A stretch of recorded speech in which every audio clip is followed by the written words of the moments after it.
Hello students, कैसे हैं आप सब। चलिए स्टार्ट करते हैं आज की क्लास। और आज की क्लास में हम पढ़ने वाले हैं इनवर्स ट्रिग्नोमेट्रिक फंक्शन। अब इनवर्स ट्रिग्नोमेट्रिक फंक्शन जो है वो क्लास 12th का एक इम्पॉर्टेंट चैप्टर है। ये चैप्टर इसलिए भी इम्पॉर्टेंट हो जाता है क्योंकि सिर्फ यहाँ इनवर्स ट्रिग्नोमेट्रिक फंक्शन से ही आपको क्वेश्चन जो मिलते हैं वो सिर्फ इसी चैप्टर से नहीं मिलेंगे। ये जो चैप्टर है, ये चैप्टर डिफरेंशिएशन आपको आगे करना है और इंटीग्रेशन करना है, कैलकुलस का पार्ट जो है वहां पर भी इस चैप्टर की ट्रिक्स आपको यूज करनी होती हैं। इसलिए ये चैप्टर ज्यादा इंपॉर्टेंट हो जाता है क्लास 12th में। ठीक है, तो अब देखिए, अगर हम इस चैप्टर को स्टार्ट करते हैं तो इस चैप्टर का जो नाम है, सबसे पहले नाम देखते हैं क्या है भाई। मैंने अभी बोला था इनवर्स ट्रिगोनोमेट्रिक फंक्शन। ठीक है, कुछ ही चैप्टर का नाम दिया गया। तो इस चैप्टर में जो सबसे फर्स्ट वर्ड मिल रहा है वो है इनवर्स। तो इनवर्स मीन्स अगर हम माइंड में आता है तो मोस्टली क्या है, इनवर्स हमने पढ़ा है, फंक्शन से रिलेट था। इनवर्स क्या है, उल्टा। अगर हम बोले नॉर्मल एक जनरल लैंग्वेज में, तो हम इस चैप्टर को जब स्टार्ट करेंगे ना, तो इस चैप्टर को भी हम इसी तरह से स्टार्ट करते हैं। पहले हम पढ़ते हैं कि भाई फंक्शन क्या है, फंक्शन के बाद देखेंगे ट्रिग्नोमेट्री क्या है यहाँ पे, फिर हम बात करेंगे इनवर्स की। ठीक है, अब अगर हम बात करते हैं फंक्शन की, तो फंक्शन देखो आपने 11th में ही चैप्टर आ चुका था, फंक्शन आप पढ़ चुके हैं। ठीक है, फिर भी थोड़ा सा इंट्रोडक्शन मैं यहाँ पे देता हूँ, फंक्शन है क्या, जिन स्टूडेंट्स को नहीं याद रह गया। अब फंक्शन क्या था, फंक्शन को हम बेसिकली ऐसे डिफाइन कर सकते थे कि सपोज, अभी थोड़ी देर के लिए हम भूलते हैं, हम एक एग्जांपल लेते हैं। सपोज भाई कुछ एक ये बॉक्स है आपका, ठीक, इस बॉक्स के अंदर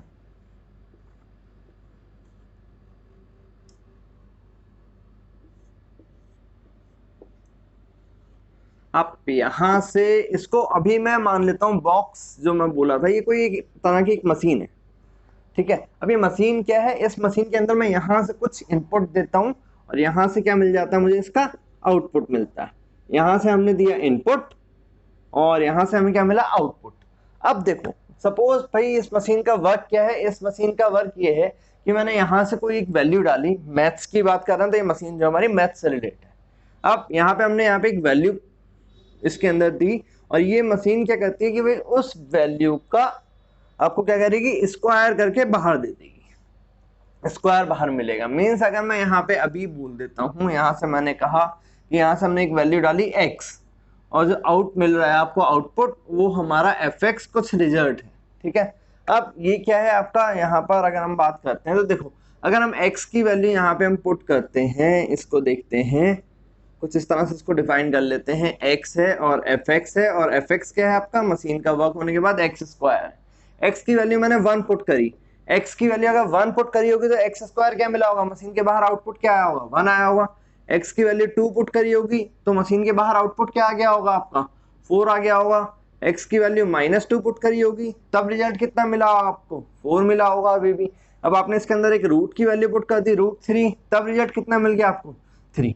कुछ ये इस मशीन का वर्क है। ठीक है, कि हम भाई इसके अंदर एक वैल्यू पुट कर रहे हैं, पुट करने के बाद उसका स्क्वायर करके उसको क्या करते रहिए, बाहर निकालता है। तो ये अगर हम बोलें जो ये मशीन था, इसी को अगर हम मैथ्स के टर्म में बोलें तो मैथ्स में फंक्शन क्या है, फंक्शन क्या है, फंक्शन एक दो सेट्स ले लेते हैं यहाँ पर, set A and set B, दोनों नॉन एम्प्टी सेट हैं यहाँ पर। अब सेट ए और सेट बी के बीच में कुछ ऐसा रूल है जिसके थ्रू वो दोनों आपस में क्या हो रहे हैं, एंगेज हो रहे हैं। ठीक है, तो वो आपका यहाँ पर क्या हो जाएगा, फंक्शन हो जाएगा। फंक्शन का मतलब क्या है कि भाई हमने एक पर्टिकुलर वैल्यू डाली और एक पर्टिकुलर वैल्यू के बाद मुझे उसका एक पर्टिकुलर आउटपुट मिला, और वो आउटपुट हमेशा सेम मिल रहा है जब तक कि वो रूल सेम है। रूल सेम है मतलब यहाँ पर आप बोल सकते हैं मशीन सेम है। जब तक यही मशीन रहेगी इसके अंदर क्या होगा, स्क्वायर ही होगा। कोई और मशीन आ गई किसी और तरह का, उसका रूल कुछ और है, वो किसी और वक्त पे ऑपरेट कर रही है, तो वहां क्या होगा, चेंज हो जाएगा।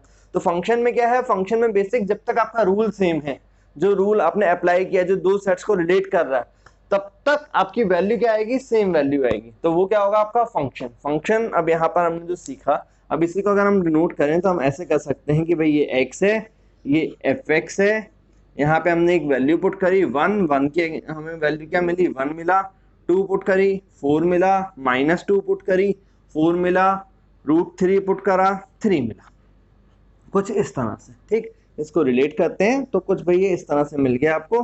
और ये क्या है आपका, इस तरह से भी मैं कर सकता था, या फिर इस 4 को हम क्या कर सकते हैं, 2 बार क्यों लिखें इसको, हम एक ही बार लिख लें, है ना भाई। एक बार लिखते हैं तो इसको हम हटाते हैं यहाँ से और इसको क्या रिलेट कर देते हैं, यहाँ से इसको रिलेट कर देते हैं। ये है आपका एक फंक्शन। अब फंक्शन हमने पढ़ा यहाँ तक। अब देखिए फंक्शन के लिए जब इनवर्स की बात कर रहा हूँ मैं, यहाँ पे इनवर्स होना चाहिए, तो आपने फर्स्ट चैप्टर में पढ़ लिया है और जिन्होंने अभी नहीं पढ़ा है उनको आगे पढ़ाया जाएगा, ठीक है। तो अभी हम थोड़ा सा वहां से कॉन्सेप्ट उठाते हैं। किसी भी फंक्शन के लिए कि वो फंक्शन आपका इन्वर्टेबल फंक्शन हो, मतलब आप उसका इनवर्स फाइंड आउट करें, उसके लिए 2 कंडीशन फिक्स होती हैं। अब वो 2 कंडीशन क्या है, वो फंक्शन 1-1 फंक्शन होना चाहिए, ठीक है। फंक्शन का 1-1 फंक्शन होना जरूरी है और साथ साथ फंक्शन का ऑन टू फंक्शन होना जरूरी है। अब भाई फंक्शन 1-1 ऑन टू ये कैसे फंक्शन, जिन्होंने पढ़ा उनके लिए ठीक, जिन्होंने नहीं पढ़ा उनको तो चैप्टर ही फिर अभी आगे नहीं समझ में आने वाला। वैसे इसका इतना यूज नहीं है कि समझ में नहीं आना, लेकिन फंक्शन ट्रिग्नोमेट्री फंक्शन कैसे बन रहा है वो समझने के लिए मुझे ये आना चाहिए। तो हम इन 2 कॉन्सेप्ट को देखते हैं कि ये क्या है। इन दोनों का कोई एक अगर पर्टिकुलर फंक्शन है और वो इन दोनों तरह का है, मतलब वो फंक्शन 1-1 भी है वो ऑन टू भी है, तो उसको हम क्या बोल देते हैं, bijective function. Bijective function means किसी भी फंक्शन के लिए इनवर्स फंक्शन होने के लिए कंडीशन है कि वो फंक्शन कैसा हो जाए, आपका बाइजेक्टिव फंक्शन हो जाए। अब जरा मैं बाइजेक्टिव फंक्शन की तरफ आता हूँ, उसको समझते हैं कि भाई वो क्या है। फंक्शन तो हमने देख लिया 11th में, बड़ा ज्यादा डिटेल में नहीं जा रहा, मैं इन 2 चीजों को बताता हूँ आपको कि 1-1 फंक्शन और ऑन टू फंक्शन क्या है। अब सपोज देखिए, ज्यादा डिटेल में हम इसमें नहीं जाएंगे, बस थोड़ा सा हमें चैप्टर के लिए समझना है, बाकी तो फर्स्ट चैप्टर में हम इसको डिटेल में पढ़ेंगे ही पढ़ेंगे। तो 1-1 फंक्शन को देखते हैं कि भाई ये 1-1 फंक्शन क्या बनेगा आपका, एंड ऑन टू फंक्शन क्या होगा आपका। अब हमने सपोज एक फंक्शन लिया यहाँ पर कुछ इस तरह से, ठीक, मैं 1-1 फंक्शन की बात कर रहा हूँ यहाँ पे। 1-1 फंक्शन, हमने एक फंक्शन लिया। फंक्शन में हमने क्या सीखा था कि भाई जो इधर वाला सेट है हमारा, उसकी एक पर्टिकुलर एक यूनिक इमेज होनी चाहिए। हमने यही सीखा था कि हर एलिमेंट की एक इमेज होनी चाहिए, ठीक है। अब हम यहाँ पर आए, हमने जो अभी एग्जांपल लिया हुआ था वो सेट ए इक्वल जो हमने लिया था, और ये एफ एक्स ले रखा था, इसको हम सेट बी बोल देते हैं।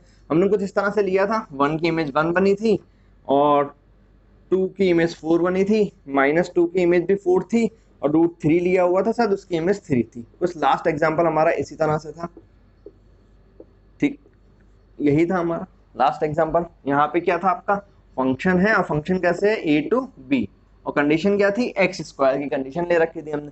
अब देखो 1-1 फंक्शन क्या है, 1-1 फंक्शन का मतलब ये है कि भाई जो इधर आपका सेट a है, ठीक है, सेट a का जो हर एलिमेंट है, उस हर एलिमेंट की एक यूनिक इमेज यहाँ पर होनी चाहिए। जैसे 1 की एक यूनिक इमेज 1 है, 2 की एक यूनिक इमेज 4 है, -2 की एक इमेज 4 है, √3 की इमेज क्या है, 3 है। यहाँ पे हर पर्टिकुलर एलिमेंट की अपनी अपनी एक यूनिक इमेज है।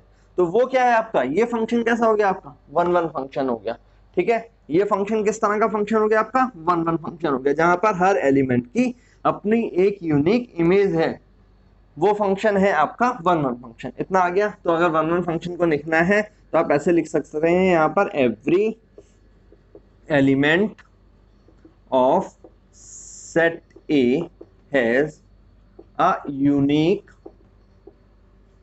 image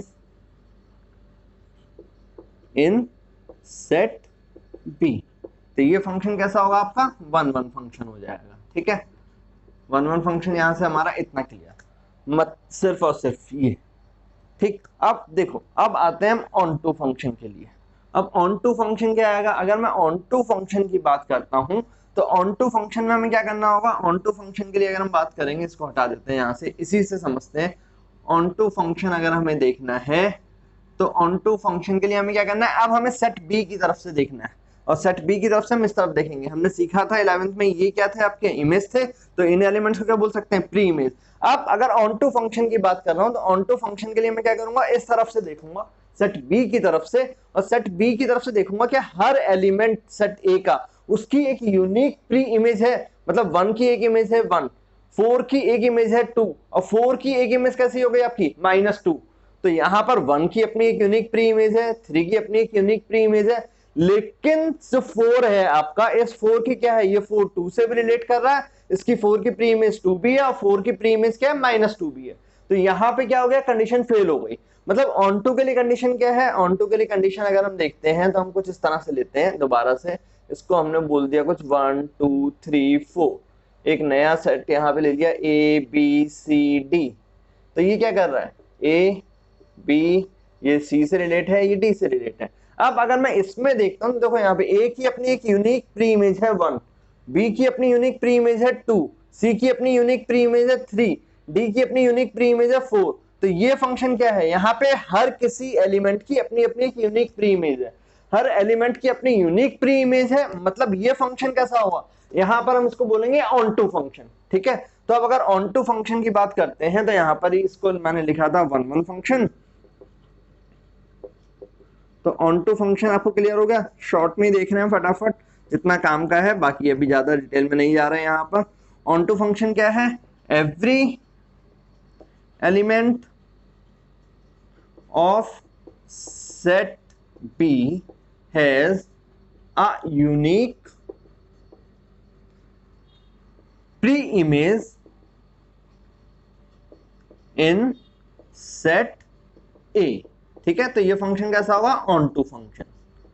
ठीक, इस फंक्शन को हम क्या बोल देंगे, ऑन टू फंक्शन। तो 1 1 ऑन टू, फटाफट एक बार देख लेते हैं। 1 1 मतलब सेट A की तरफ से देखेंगे, हर किसी की अपनी एक यूनिक इमेज होनी चाहिए। ऑन टू फंक्शन क्या होगा, सेट B की तरफ से देखेंगे, हर किसी की अपनी एक यूनिक प्री इमेज होनी चाहिए। अब यहां तक हमने इतना तो सीख लिया। अब कोई एक ऐसा फंक्शन जो 1 1 भी है और साथ साथ ऑन टू भी है, उसी फंक्शन को हम क्या बोल देंगे, बाइजेक्टिव फंक्शन या फिर 1 1 एंड ऑन टू फंक्शन। जैसे ये है, यहां से इस तरफ से देखता हूं सेट A की तरफ से तो भाई 1 1 है, सेट B की तरफ से देखते हैं तो ऑन टू है। तो ये फंक्शन क्या हो सकता है, ये एग्जाम्पल आपका बोल सकते हो, ये फंक्शन आपका बाइजेक्टिव फंक्शन है, या फिर इसी को बाइजेक्टिव को हमने क्या बोला था, 1 1 एंड ऑन टू फंक्शन है।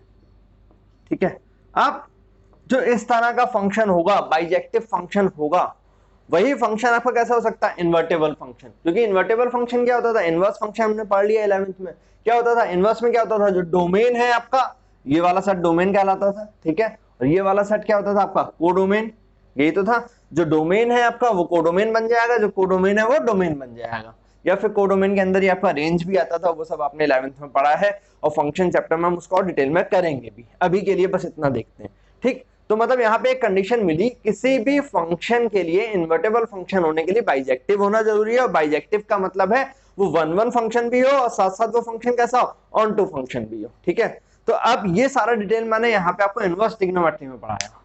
बात मैंने करी थी इनवर्स ट्रिग्नोमेट्री की, और मैं पढ़ा रहा था आपको फंक्शन। अब क्यों, अब क्यों का जो आंसर है वो अब मिलेगा आपको, क्यों का आंसर। ठीक है, कि भाई हमने ये सब क्यों सीखा। अब देखो, ये सब हटाते हैं हम यहां से, अब आते हैं भाई हम वापस अपने चैप्टर की तरफ, जो हमें आज सीखना है इनवर्स ट्रिग्नोमेट्रिक फंक्शन। अब इनवर्स ट्रिग्नोमेट्रिक फंक्शन के लिए मुझे एक चीज तो समझ में आई कि इनवर्स करना है, और वो करना है ट्रिग्नोमेट्री का। और इनवर्स तब मिल सकता है ट्रिग्नोमेट्रिक फंक्शन का, कब, जब वो 1 1 एंड ऑन टू हो। अब देखो यहाँ पर एक चीज हम और अप्लाई करते हैं। हमने भाई 11th में ही ट्रिग्नोमेट्री पढ़ी, और 11th में ट्रिग्नोमेट्री पढ़ते टाइम पे हमने एक चीज सीखी, जनरल सॉल्यूशन और प्रिंसिपल सॉल्यूशन। अब जनरल सॉल्यूशन और प्रिंसिपल सॉल्यूशन क्या था हमने प्रिंसिपल सॉल्यूशन देखा, कोई एक पर्टिकुलर वैल्यू मिलती थी और वही वैल्यू हमें कहीं आगे भी मिल रही थी। मतलब क्या है, हर ट्रिग्नोमेट्रिक फंक्शन की वैल्यू क्या होती है, एक पर्टिकुलर इंटरवल के बाद खुद को रिपीट करना स्टार्ट करती है। हमने ऐसे ही कुछ सीखा था वहां पे। प्रिंसिपल सॉल्यूशन क्या थे हमारे, प्रिंसिपल सॉल्यूशन थे हमारे जो 0 थीटा और 360, कुछ यहीं तक थे, 0 डिग्री से 360 तक। और थीटा जैसे ही आपका ग्रेटर देन और इक्वल टू 360 डिग्री हुआ, वो कैसा होने लगता था आपका, जनरल सॉल्यूशन होने लगता था। ये प्रिंसिपल था कुछ आपका, और ये क्या था आपका, जनरल था। तो यहां से मुझे एक कॉन्सेप्ट मिला था, एक कॉन्सेप्ट वो ये मिला कि भाई हर ट्रिग्नोमेट्रिक फंक्शन की, मतलब हर ट्रिग्नोमेट्रिक रेशियो की जो वैल्यू होती है वो एक पर्टिकुलर इंटरवल के बाद खुद को रिपीट करती है। ठीक है, खुद को रिपीट करती है, मतलब जैसे अगर मैं अभी एग्जांपल लेता हूँ sin 30, आपको यहाँ पे समझाते हैं और डिटेल में। अब sin 30 की वैल्यू कितनी, यार याद है ये सबको, sin 30 की वैल्यू कितनी है आपकी, 1/2 है। अब अगर इसको फंक्शन के फॉर्म में देखना चाहें तो फंक्शन के फॉर्म में मैंने यहाँ ये कह दिया कि यहाँ पे हम साइन की थीटा में वैल्यू रखेंगे, और ये 1/2 है। हमने कहा 1/2 sin 30 1/2 से आके रिलेट करेगा ये आपका। ठीक है, अब हमने एक कॉन्सेप्ट और पढ़ा है sin 180 minus theta. Sine 180 minus theta क्या होता है आपका, साइन थीटा ही होता है, कुछ ऐसा ही होता है, हमने पढ़ा हुआ है ना ये वाला।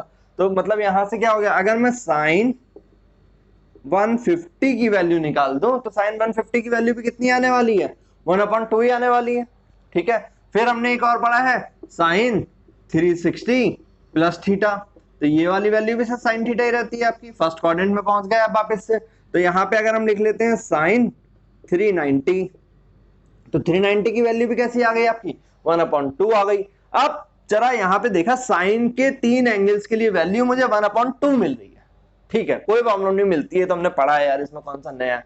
लेकिन अब जैसे ही मैंने ये कॉन्सेप्ट लिया, यहाँ पे आते आते हम इनवर्स की तरफ जो चैप्टर पढ़ा था वो इनवर्स को फेल करने लगेगा। क्यों, इनवर्स के लिए मैंने क्या सीखा, 1 1 एंड ऑन 2 होना जरूरी है। अब अगर मैं इसको देखता हूं तो ये फंक्शन क्या है, 1 1 तो है, लेकिन जब मैं 1/2 की तरफ से देख रहा हूं तो 1/2 की प्री इमेज कितनी मिल रही है, यूनिक मिल रही है क्या, 3 इमेज मिल गई मुझे, 3 प्री इमेज मिली। अब 3 प्री इमेज मिली, मतलब ये हमारा फंक्शन कैसा हुआ, ऑन टू तो नहीं बचा। अब ऑन टू ही नहीं बचा तो मतलब इसका इनवर्स फाइंड आउट नहीं कर सकते, इनवर्स फाइंड आउट नहीं कर सकते तो यार ये पूरा का पूरा चैप्टर ही खत्म हो गया। लेकिन चैप्टर तो है, पढ़ना तो है, और पढ़ना है तो अब उसके लिए हम क्या करेंगे, हम इसके डोमेन को और कोडोमेन को क्या कहते हैं, जो इंटरवल है, ये एक पर्टिकुलर इंटरवल के बाद ही तो रिपीट करना चालू कर रही है, हम फिक्स करेंगे। ठीक है, हम एक लिमिट लेंगे, उस लिमिट के अंदर हम चेक करेंगे, और उस लिमिट के अंदर जब चेक करेंगे तब हमारे फंक्शन कैसे बनना स्टार्ट हो जाएंगे, ये इनवर्स फंक्शन। अब जैसे साइन की बात करते हैं, साइन का ग्राफ देखते हैं। साइन के लिए अगर हम कहते हैं, यहां से इसको हटाते हैं, साइन की मैक्सिमम मिनिमम वैल्यू आपने पढ़ी 11th में, साइन थीटा क्या है आपका, साइन थीटा 1 -1, इसके बीच में ही चलेगा साइन थीटा, मतलब साइन थीटा की जो वैल्यू आएगी -1 से 1 के बीच में चल सकती है। तो इस केस में थीटा कैसा होना चाहिए आपका, थीटा -π/2 से साइन थीटा π/2। अगर थीटा, यहाँ पे साइन ना लेके थीटा ले लेते हैं, थीटा -π/2 से π/2 के बीच में चले तो साइन थीटा की वैल्यू -1 से 1 के बीच में चलेगी। और इस केस में अगर हमने ग्राफ देखा है तो हम ग्राफ की बात करते हैं, साइन का जो ग्राफ बनता है वो कैसा बनेगा आपका, कुछ इस तरह से ही बनता था। ठीक है, इस तरफ ले लेते हैं माइनस के लिए। ठीक, अब अगर इस तरफ लेते हैं तो ये, और यहां से हम आ जाते हैं, ये हो गया आपका π/2, और इस तरफ आ गए तो ये कितना हो गया, -π/2। यहाँ पे वैल्यू कितनी है, -1, यहाँ पे वैल्यू कितनी है आपकी, +1। तो अगर हम साइन के ग्राफ को, अब इसको हटाते हैं थोड़ी देर के लिए, इतनी वैल्यू के बीच में, मतलब -π/2, थीटा की जो वैल्यू है वो -π/2 से π/2 के बीच में चले तो हमें क्या मिलने वाला है, सिर्फ यही मिलेगा। और इस समय पे साइन की कोई भी वैल्यू रिपीट नहीं कर रही होगी। अब कोई भी वैल्यू रिपीट नहीं करेगी, मतलब मैं चल कहां से रहा हूं, थीटा की जो भी वैल्यू लेनी है वो मुझे 30 से लेनी है, और कहां तक लेनी है, ये आपका -π/2 से π/2, मतलब +90 से -90 तक। तो इस समय कोई वैल्यू रिपीट तो करेगी नहीं। अब रिपीट नहीं करेगी तो फंक्शन आपका कैसा बन गया, फंक्शन आपका ऑन टू भी हो गया। ऑन टू क्यों, क्योंकि अब ये वाली वैल्यू हमारे इंटरवल में नहीं आएगी। अगर हम थीटा को कहां से ले रहे हैं, थीटा को हम सिर्फ और सिर्फ π/2 से, अब इसको हटा दो, और -π/2 तक लें, तो अब ये दोनों वैल्यूज तो हमारी बची नहीं, ये दोनों वैल्यू नहीं बची, तो मतलब क्या हो गया हमारा, साइन 30 आ सकता है, साइन 60 आ सकता है, ठीक है, साइन 90 आ सकता है। अब अगर साइन 60 लेंगे तो साइन 60 की वैल्यू एक अलग आएगी, √3/2 आएगी, साइन 90 लेंगे तो वैल्यू अलग आएगी, 1 आएगी। अब इस केस में देखो, अब ये फंक्शन कैसा हो गया आपका, ऑन टू भी हो गया और 1 1 भी हो गया, दोनों फंक्शन हो गए ये। अब मतलब इस फंक्शन का क्या कर सकता हूँ मैं, इनवर्स फाइंड आउट कर सकता हूँ। तो इसीलिए मैंने वहां पे थोड़ा सा आपको फंक्शन बताया था कि इनवर्स के लिए मुझे फंक्शन का 1 1 ऑन टू होना जरूरी है। और 1 1 ऑन टू होना मतलब मुझे जो ट्रिग्नोमेट्रिक टर्म्स हैं, क्योंकि ये भाई एक पर्टिकुलर एंगल के बाद रिपीट करते हैं, इतना तो हमने पढ़ ही लिया अभी तक, तो रिपीट करते हैं, तो इन्हें इनवर्स बनाने के लिए हमें इनके एंगल को क्या करना पड़ेगा, एक लिमिट के अंदर लेके आना पड़ेगा।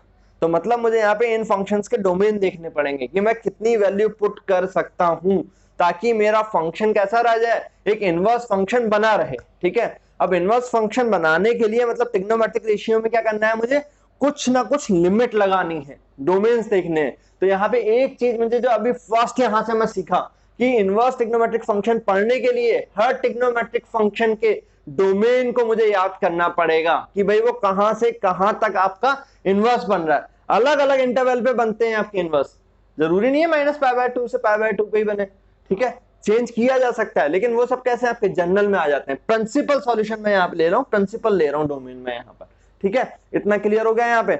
अब जरा बाकी सारे ट्रिग्नोमेट्रिक फंक्शन पहले देखते हैं कौन कौन से हैं, और उसका मैं एक चार्ट बना दे रहा हूं आपको, ठीक है। उस चार्ट को आपको नोट करना है अपने पास, वो चार्ट आपको याद रखना है ट्रिग्नोमेट्री के लिए पहले, जो यहां से ध्यान देना है, ठीक। आज की क्लास में जो अब फर्स्ट है वो यहां से अब स्टार्ट होगा, जो आपको नोट करना है। अब अगर यहाँ पे हम बात करते हैं भाई हर ट्रिग्नोमेट्रिक फंक्शन के लिए कि वो कैसे, कहां पर, किस डोमेन में, किस रेंज में आपका बनेगा, तो उस चार्ट को तो देखो यार, अब यहाँ पे ये इतना चार्ट अभी बनाते हैं, इससे पहले जरा इनवर्स को एक बार और देख लो। इनवर्स को जब मैं रिप्रेजेंट करता हूँ ना, इनवर्स ट्रिग्नोमेट्रिक फंक्शन, तो इसको मैं ऐसे लिखूंगा, sign inverse x, sign inverse x, ठीक है। साइन इनवर्स एक्स कभी भी ऐसे मत करना कि आप इसको ऐसे लिख लो 1/sin x, ये गलत है, ऐसे कभी नहीं लिखा जा सकता साइन इनवर्स एक्स, ये चीज गलत है। यहाँ पे जो इनवर्स है वो साइन के साथ है, ठीक है, साइन इनवर्स एक्स। और इसको मैं कभी भी ऐसे भी नहीं लिख सकता, साइन इनवर्स एक्स को आप कभी ऐसे लिखना चाहो साइन एक्स की पावर -1, तो ये भी गलत है, ठीक है। ये यहीं पे है, अगर साइन एक्स की पावर -1 लिखा है तो इसको मैं लिख सकता हूं 1/sin x, ठीक है। तो इनवर्स के लिए जो सिंबल है वो ये है इनवर्स ऑफ साइन, ठीक है। साइन को पूरा इस तरह से लिख लेते हैं, या फिर इसी को ऐसे भी लिखते हैं, इनवर्स को कई बार बुक में ऐसे भी लिखा है आर्क ऑफ साइन, ठीक है, ऐसे भी लिख सकते हैं आर्क ऑफ साइन। इसका मतलब भी क्या है, इनवर्स। तो हर ट्रिग्नोमेट्रिक फंक्शन, कॉस अगर मैं लिख रहा हूं तो कॉस इनवर्स एक्स, ठीक है, टेन इनवर्स एक्स, ये कुछ इस तरह से इनवर्स कुछ इस तरह से रिप्रेजेंट करूंगा मैं। और ये ध्यान देना, sign inverse x 1/sin x नहीं है, sign inverse x sine x की पावर -1 नहीं है, साइन एक्स की पावर -1 अगर कहीं लिखा है तो उसको मैं 1/sin x लिख सकता हूं, ठीक है। इनवर्स अलग है, बिल्कुल इनवर्स का कॉन्सेप्ट अलग है, तो उसको माइनस में जो आपने पावर पढ़ा था, पावर को ऊपर माइनस ले जा सकते हैं, नीचे लाते हैं तो डायरेक्शन चेंज होती है, उससे कंफ्यूज नहीं करना है यहाँ पर हमें, ठीक है। अब चलो आते हैं अब जरा ट्रिग्नोमेट्री, यहाँ पे इसकी जो डोमेन और रेंज की बात कर रहा था। अब डोमेन और रेंज के लिए देखो यहाँ पे मैंने ना क्या किया, आपको याद करने के लिए 3 का ग्रुप बना दिया। टोटल 6 रेशियोज थे आपके पास, साइन, कॉस, टेन, कॉट, सेक, कॉसेक, ये 6 थे। अब इन 6 को क्या कर दिया, मैंने 3 का ग्रुप बना दिया। इन 3 के ग्रुप को आप याद रखना। ग्रुप मैंने क्यों डिफाइन किया ये अभी आपको आगे जब वीडियो देखते जाओगे समझ में आएगा। बहुत हद तक सिमिलैरिटी है 3 रेशियो में, इसलिए उनको मैंने ग्रुप बना दिया ताकि आपको अलग से मेहनत ना करनी पड़े। अब देखो मेहनत क्या ग्रुप बनाया है, यहाँ पे हमने जो ग्रुप बनाया हुआ है वो ग्रुप मैंने कुछ इस तरह से बना दिया कि जब भी हम फॉर्मूला बनाऊंगा या अभी मैं प्रॉपर्टीज आपको आगे सिखाऊंगा, साइन x, साइन के साथ tan x और tan cosec x, इन 3 को हम एक ग्रुप में लेके चलेंगे। ये हमारे क्या है, ग्रुप 1 है भैया, ये हमारा एक ग्रुप चलेगा हमेशा, ठीक है। और अगर मैं बात करता हूं यहाँ पर ग्रुप 2, जो ग्रुप 2 मैंने बनाया हुआ है यहाँ पर, वो बनाया है कॉस का, cos x, कॉस के साथ चलेगा आपका cot x और cot के साथ चलेगा आपका sec x, ठीक। ये 3 एक ग्रुप में चलेंगे। इनकी डोमेन कुछ सिमिलर मिलेंगी, कुछ याद करने के लिए अभी आगे आपको फॉर्मूले में समझ में आएगा मैंने क्यों ग्रुप बनाया था, या वैल्यूज निकालने में जब निकालूंगा तब आपको वो चीज और समझाऊंगा, ठीक। Sine, tan, cosec, cos, cot, sec, 2 group अलग अलग बना दिए मैंने। अब 2 ग्रुप क्यों, देखो अब अगर मैं यहाँ पे बात कर रहा हूँ फंक्शन, जो अब मैं आपको बोल रहा था फंक्शन आएगा आपका, यहाँ पे कुछ आपका डोमेन आ गया, ठीक, और ये आपका लास्ट में क्या आ गया, रेंज। तो यार इसको आपने नोट कर ही लिया है, इसको हटा देते हैं हम यहां से, ठीक है, इसको हटाते हैं। चलो अब जो मैंने ये लिखा फंक्शन, डोमेन, रेंज, अब यहाँ पे हमने क्या सीखा था, मैंने ग्रुप बनाया था, तो सबसे पहले मैं साइन लेता हूँ, sign inverse x, sign inverse x, इसके लिए डोमेन कितना, -1 से लेके 1 तक, और रेंज कितनी हो गई, -π/2 से π/2 तक।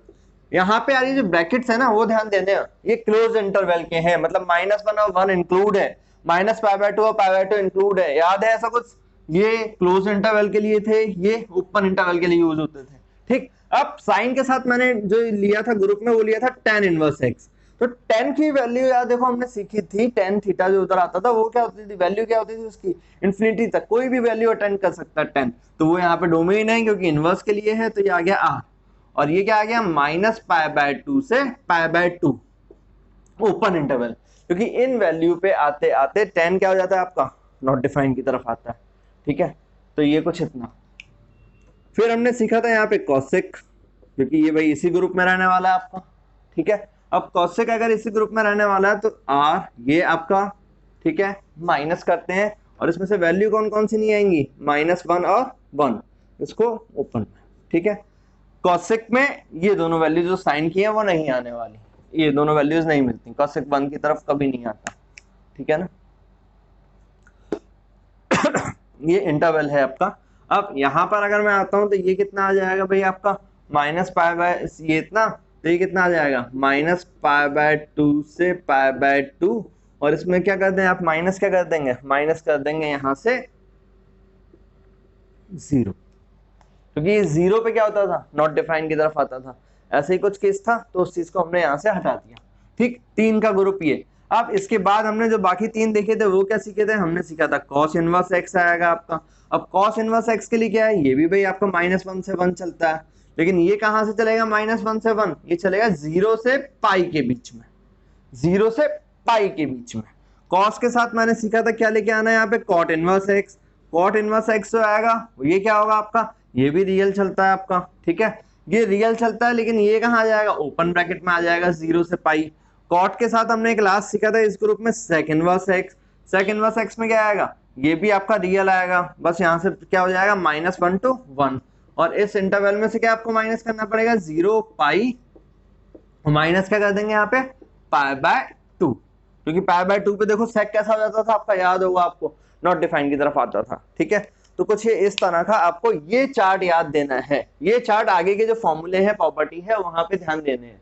तो इसलिए पहले इस चार्ट को नोट करना है, बुक में दिया हुआ है, आप चाहो बुक से नोट कर सकते हो, लेकिन अदरवाइज आप यहां से नोट करो, वीडियो को पॉज करो, ग्रुप वाइज याद करो। देखो सिमिलरिटी है, ये चार्ट याद होना इनवर्स ट्रिग्नोमेट्री के लिए बहुत जरूरी है। ठीक है, तो ये चार्ट कुछ आपका इतना याद रखना है। आज की वीडियो में जो है मैं आपको देखो कुछ प्रॉपर्टीज अभी करानी है, वो प्रॉपर्टीज ही कराऊंगा आज की वीडियो में। ठीक है, फिर धीरे धीरे हम वीडियो को आगे बढ़ाएंगे, नेक्स्ट वीडियो में आगे पढ़ेंगे। तो आज अभी के लिए पहले आप इसको नोट करेंगे, पॉज करिए और नोट करिए। ठीक, अब हमारा इतना कवर हो चुका है। अब जो मैंने कहा ट्रिग्नोमेट्री, इनवर्स ट्रिग्नोमेट्री करने के लिए यहाँ पे मुझे प्रॉपर्टीज याद रखनी है। ठीक है, कुछ प्रॉपर्टीज मैं आज की वीडियो में बताने वाला हूँ, उन पे बेस्ड क्वेश्चन भी बताऊंगा, वो क्वेश्चन कैसे करने हैं। और जैसा आपको पता है सीट आपको मिलेगी ही मिलेगी डिस्क्रिप्शन बॉक्स में, और इस चैप्टर की सीट जो है ना यहाँ पर साथ साथ करना। अगर आप यहाँ पे सीट भूले या किसी एक दिन मिस हुए तो आप बहुत पीछे हो जाओगे। और ये चैप्टर मैंने पहले भी बोल दिया वीडियो स्टार्ट करते टाइम पे, अकेला चैप्टर नहीं है, डिफरेंशिएशन और इंटीग्रेशन में यूज होने वाली है प्रॉपर्टी, तो प्रॉपर्टी को ध्यान से समझते हुए चलना है। ठीक है, अब अगर प्रॉपर्टी की बात करता हूं तो आप प्रॉपर्टी को नोट करेंगे, प्रॉपर्टी नंबर 1। अब प्रॉपर्टी नंबर 1 क्या है, प्रॉपर्टी नंबर 1 है आपका साइन इनवर्स x, उसकी वैल्यू कितनी है, x, और कब है, जब x बिलोंग कहां करेगा, -1 से लेके 1 में। सेकंड प्रॉपर्टी कोई बहुत टफ नहीं है कि याद ना हो, tan इनवर्स x, वैल्यू कब है, x है, ये कब होती थी, रियल नंबर के केस में आता था। ठीक है, थर्ड आपका क्या आएगा, यहाँ पे साइन के साथ tan था, और tan के साथ क्या था, ये 3 का ग्रुप बनाया था हमने, कॉसेक इनवर्स x, ये कब मिलेगा, x, जब x कहाँ बिलोंग करता था, ये वाला याद आना चाहिए जो चार्ट पीछे बना था। ठीक है, r -1 to 1, कुछ इतना था। फोर्थ हम लेके आते थे यहाँ पे, फिर हमारा दूसरा ग्रुप स्टार्ट होता था कॉस इनवर्स x, यहाँ पे क्या मिलेगा, x मिलेगा, और x कब करेगा, जब बिलोंग करेगा ये कितने को, आपको -1 to 1। इसी ग्रुप में एक और आता था इनके साथ वाला, वो क्या था, कॉट इनवर्स x, वैल्यू इसकी कितनी होगी, x, और कब होगी, जब x बिलोंग करेगा रियल नंबर को। फिफ्थ फिर आता था इसमें लास्ट वाला आपका सेक इनवर्स, सॉरी अभी इनवर्स वाली नहीं, वो सेकंड प्रॉपर्टी है, सेक इनवर्स x, ये वैल्यू होगी x, और कब होगी, जब x बिलोंग करेगा रियल नंबर -1 to 1। ये प्रॉपर्टी याद रखनी, प्रॉपर्टी में ऐसा कुछ नहीं है, सच नहीं है, बस ध्यान क्या देना है, थोड़ा सा ये वाला x का आपको ध्यान देना है। ठीक है, कि भाई ये कहाँ पे आपकी डोमेन रेंज कैसे चल रहा है, उस फंक्शन पे मुझे देखना है। अब ये प्रॉपर्टी याद करनी है, देखो इसका प्रूफ तो ऐसा एग्जाम में नहीं आता, मुझे सिर्फ इनको अप्लाई करना है। प्रॉपर्टी आप इतना ध्यान रख लो, अप्लाई करना है, वो अभी क्वेश्चन में देखेंगे। एक का प्रूफ मैं आपको कराता हूँ, बाकी के 5 के आप अपने आप करके देख लेना अपने लिए। अगर नहीं समझ में आए तो मुझे कमेंट सेक्शन में बता देना, मैं नेक्स्ट वीडियो में करा दूंगा। ठीक है, चलो इसका प्रूफ देखते हैं, फर्स्ट वाली का प्रूफ देख लेते हैं हम यहाँ पर। फर्स्ट वाली का जो प्रूफ है, फर्स्ट के प्रूफ के लिए आपको करना क्या है, प्रूफ कोई ऐसा बहुत टफ नहीं है यार, इसका फटाफट कर लो। प्रूफ अगर देखते हैं तो प्रूफ क्या है इसका, let sine theta equal to x, theta को मान आप बिलोंग करेगा यहाँ पे आपका कहाँ, -π/2 से π/2 के बीच में। अब sine theta equal to x, तो थीटा की वैल्यू कितनी हो गई, थीटा की वैल्यू हो गई अपनी साइन इनवर्स एक्स। ठीक, साइन इस तरफ गया, इनवर्स में वैल्यू को पुट करो, यहाँ से पुट करेंगे तो कितना आ जाएगा, साइन इनवर्स एक्स, थीटा की वैल्यू पुट करी है मैंने यहाँ पर, थीटा की वैल्यू पुट करी, कितना आ गया आपका एक्स, यही प्रॉपर्टी थी। ठीक है, कोई प्रूफ ऐसा जितना टफ नहीं है कि प्रूफ आपको समझ में ना आया भाई क्या करना है। ठीक, ये इतना हो गया आपका। अब चलो सेकंड प्रॉपर्टी की तरफ आता हूँ। आज 3 प्रॉपर्टीज में आपको कराऊंगा और फिर उनके क्वेश्चंस करा दूंगा। ठीक है, तो अब सेकंड प्रॉपर्टी की तरफ आता हूँ। सेकंड प्रॉपर्टी क्या है आपकी, ये हटा दें सब,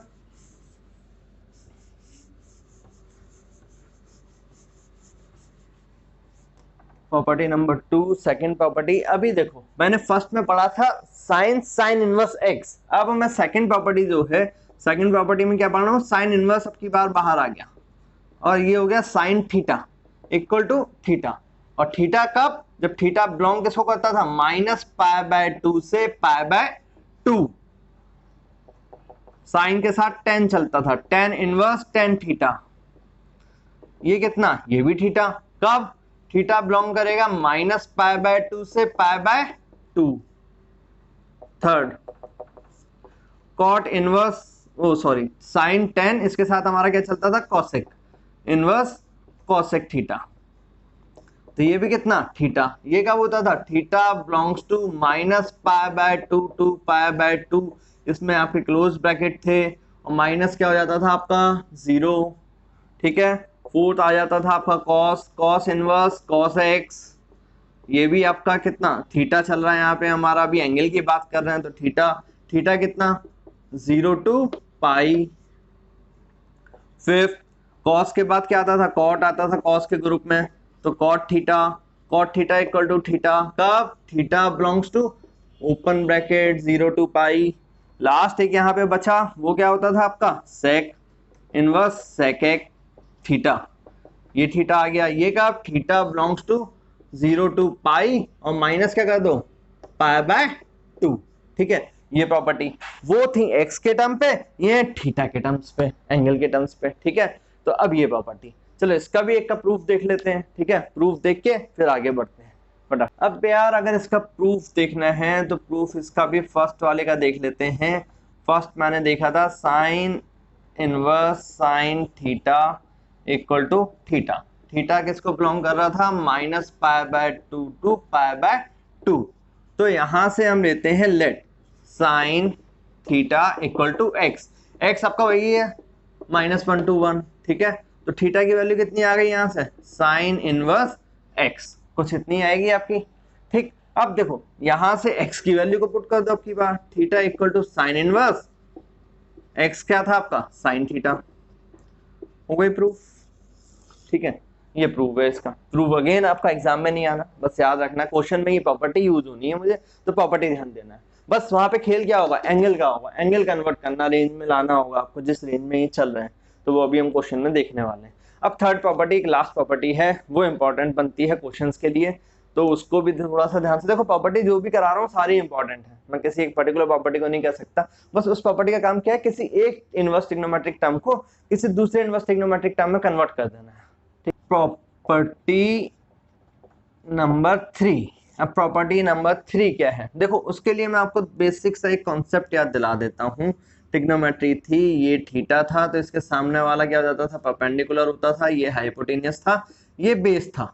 ठीक है, कुछ इतना ही है। अब आपको सारे रेशियो याद हैं, sine theta cos theta tan theta cot theta, क्या क्या होता था, कुछ पढ़ा होगा आपने, LAL/KKA, यूपी बोर्ड वाले पढ़ते हैं लाल बटे कक्का, और CBSE वाले पढ़ लेते हैं इसको, क्या पढ़ते हो आप लोग भाई, पाकिस्तान भूखा प्यासा अपॉन हिंदुस्तान हरा भरा, ऐसे ही पढ़ते हैं ना कुछ। ठीक है, तो ये तो आपको 11th में पढ़ चुके हो, कोई नया कॉन्सेप्ट नहीं था। अब वही मैं यहाँ पे यूज कर रहा हूँ, देखो साइन इनवर्स अगर दिया है, साइन थीटा कितना होता था, साइन थीटा आपने पढ़ा P/H, तो ये आ गया आपका P/H साइन थीटा, थीटा की वैल्यू मतलब एक तरह से थीटा लिखा हुआ है। ठीक है, तो अगर इसको मैं कॉस के टर्म में कन्वर्ट करना चाहूंगा तो कॉस थीटा कितना होता है आपका, परपेंडिकुलर अपॉन हाइपोटेनियस, तो इसको कितना लिख सकते हैं, perpendicular upon hypotenuse. Sine theta, sine inverse theta को कॉस इनवर्स के टर्म में लिख रहा हूँ। इसको अगर टेन के टर्म में लिखना है तो टेन इनवर्स कितना होता था आपका, ये उल्टा लिख दिया, भूखा प्यासा, ठीक है, और इसके चक्कर में ये भी हो गया हमारा बेचारा गलत, भूखा प्यासा था।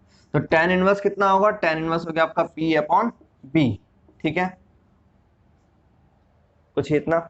अब इसी को अगर मुझे लिखना है, साइन को लिखना है सपोज सेक के टर्म में, तो सेक इनवर्स कितना होगा, इसका उल्टा। कॉट के टर्म में तो cot inverse B upon P, cosec के टर्म में तो कॉसेक इनवर्स कितना होगा, एच अपॉन पी। बस इतना ही है थर्ड प्रॉपर्टी, ये यूज होगी अभी आगे के क्वेश्चंस में। मतलब किसी एक को दिया है और अभी आगे मैं क्वेश्चन करूंगा, वहां पे कुछ sine inverse x plus sine inverse y, cos inverse x plus cos inverse y, इस तरह के फॉर्मूले मुझे देखने हैं जो हमने पढ़े हैं। तो उन फॉर्मूलों के लिए अगर किसी एक रेशियो को दूसरे में कन्वर्ट करना पड़ता है या वैल्यू निकालनी पड़ती है तो आप उसके लिए ये याद रखेंगे। थर्ड प्रॉपर्टी सिंपल सा है, साइन, साइन के साथ जो एंगल आता है वो P upon H, cos inverse, cos के साथ B upon H, tan inverse, tan के साथ आपका पी अपॉन बी, वही लिखा है हमने।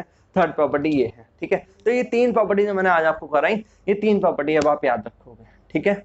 और इन तीन प्रॉपर्टी के बाद कुछ क्वेश्चंस मैं करा रहा हूँ और बाकी क्वेश्चन आप घर से करेंगे, सीट के सारे क्वेश्चन करेंगे जो मैं दे रहा हूँ। इसकी सीट थोड़ी सी बड़ी होगी तो वो करना है यार, ठीक है, इंपॉर्टेंट है क्योंकि ये चैप्टर। अब चलो क्वेश्चन की तरफ आते हैं।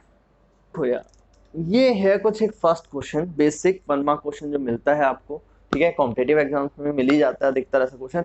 फाइंड प्रिंसिपल वैल्यू ऑफ, ऐसा कुछ आपको इनकी प्रिंसिपल वैल्यू निकालनी है, मतलब ये कब होंगे सॉल्व, इनकी वैल्यू निकालनी है कि कब मिलेगा, थीटा की कितनी वैल्यू हो कि ये मिल जाए, ठीक है। अब देखो इसके लिए मैं कर क्या सकता हूँ, मुझे ये पता है, इसके लिए मुझे ना ट्रिग्नोमेट्री की टेबल याद होनी चाहिए जो मैंने 10th में ही पढ़ ली थी। अब वो टेबल अगर याद है तो देखो यहाँ पे मैं क्या कर सकता हूँ, साइन इनवर्स, साइन की वैल्यू 1/√2 कब होती थी, साइन 45 पे होती थी, तो उसको कितना लिख सकते हैं, साइन पाई बाय 4। अब जो यार मैंने प्रॉपर्टी पढ़ी मैंने अभी, sine inverse sine x equal to x, कब, जब x किसे बिलोंग करे, पाई बाय 2 से पाई बाय 2 के बीच में। तो पाई बाय 4 क्या है, पाई बाय 4 आपका क्या कर रहा है, बिलोंग कर रहा है minus pi by 2 to pi by 2, belong कर रहा है कुछ इतना, बिलोंग कर रहा है, मतलब ये क्या हो जाएगा, इसका आंसर कितना हो गया, पाई बाय 4। हो गया सॉल्व, क्वेश्चन कंप्लीट, ठीक है। अब ये तो पॉजिटिव वाला, पॉजिटिव में सिंपल।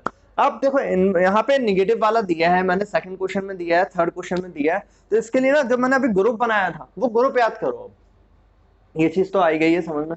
अब मैंने ग्रुप बनाया था 3 का, साइन का, टेन का, इनवर्स में बात कर रहा हूं तो इनवर्स ही ले लेते हैं, और टेन के साथ लिया था कॉसेक इनवर्स, ठीक है, इन 3 का। अब इन 3 के अंदर अगर आपकी वैल्यू जो दे रखी है एंगल में वो निगेटिव में दी हुई है, तब आप करोगे क्या, निगेटिव में वैल्यू दी है उस निगेटिव को बाहर ले लो, मतलब आप normal find value for positive and put negative sign in answer. मतलब करना क्या है, जैसे ये है तो इसमें आप क्या करोगे, यहां पे इसको फाइंड ऐसे कर लो, नॉर्मल माइनस ले लो बाहर, साइन इनवर्स √3/2। अब √3/2 कब मिलता था, माइनस साइन इनवर्स, ये मिलता था आपको कुछ साइन 60 डिग्री पे, 60 यानी पाई बाय 3। अब पाई बाय 3 क्या है, पाई बाय 3 दोबारा से पाई बाय 2 लिख देता हूं, पाई बाय 3 किसको कर रहा है, बिलोंग कर रहा है minus pi by 2 to pi by 2, ठीक है। तो मतलब इसका आंसर कितना आ गया, पाई बाय 3, और आंसर के आगे क्या लगा दिया आपने, माइनस का साइन लगा दिया, खत्म, ठीक। कॉट की बात करता हूं, कॉट में दिया है पॉजिटिव है तो पॉजिटिव वाला देखते हैं, कॉट इनवर्स 1, तो 1 को कितना लिख सकते हैं, 1 कब होती थी, कॉट पाई बाय 4, ठीक है। और कॉट में क्या चलता था आपका, कॉट में जो आपका ये चलता था पाई बाय 4, कहां पे आपका पाई बाय 4 देखो बिलोंग कर रहा है कुछ आपका, कॉट किसके साथ का, कॉस के साथ था, और कॉस की क्या होती थी 0 टू पाई, इसमें है, तो इसका मतलब आंसर कितना हो गया, पाई बाय 4। अब जो सेकंड वाला ग्रुप बनाया था, सेकंड मैंने बनाया था cos inverse, sec inverse and cot inverse. इनमें अगर आपकी निगेटिव में वैल्यू दी हुई है तो अगेन क्या करना है, find value for positive, positive के लिए फाइंड आउट कर लो, पॉजिटिव के लिए फाइंड करा, फिर पाई माइनस आंसर कर दो आप। इसको यहां समझते हैं, जैसे ये है, इसको अगर मैं देखता हूं तो ये √3 है। अभी थोड़ी देर के लिए मैं इसको लिख लेता हूं कॉट इनवर्स √3, ठीक है। अब √3 कब मिलेगा यार, √3 ये आपको मिलेगा कॉट की, अगर हम बात करेंगे इनवर्स, तो ये कॉट मिलेगा 30 डिग्री पे, मतलब π/6 पे मिलेगा आपको, ठीक है। π/6 पे मिलेगा कुछ ये। अब π/6, तो π/6 कैसा आ गया आपका, π/6 आपका अगेन रेंज में है, जो मैंने अभी देखा था रेंज में है, तो ये कितना आ गया π/6। बट आपका फाइनल आंसर आप ऐसे ना लिख के, π/6 ना लिख के आप क्या करोगे, पाई माइनस π/6, मतलब 5π/6, ये हो गया आपका फाइनल आंसर, ठीक है। तो साइन, टेन और कॉसेक निगेटिव में है तो पॉजिटिव फाइंड आउट करो, फाइनल आंसर के आगे माइनस लगा दो। अगर कॉस, सेक, कॉट माइनस में है तो पॉजिटिव फाइंड करो, पाई से माइनस करके आंसर लिख दो।